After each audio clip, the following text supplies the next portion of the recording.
For a company like Kia, whose reliability ratings have been steadily improving over time, there's no joy in ringing in the new year with a recall.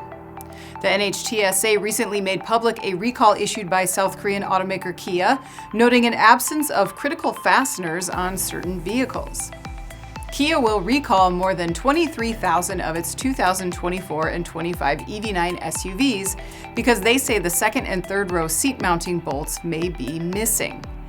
And while this is a catastrophe on its face, it's an even worse situation for one individual, considering Kia is blaming the problem on a sole factory worker.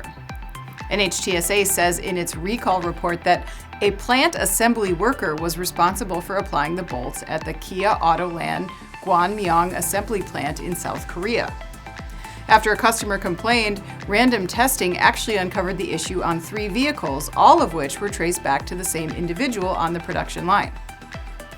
The recall involves tens of thousands of these vehicles because the period in which this worker was responsible for the fastening task stretched across a full year, from September of 2023 to October of 2024. Kia says the bolt issue could cause affected vehicles' seats to come loose in a crash, negating the benefits of a seatbelt. While all of the recalled vehicles will be subject to inspection, the automaker says you might know yours is impacted if the seat feels loose or if you can hear a rattling noise. I'm Anna Wells, and this is Manufacturing Now.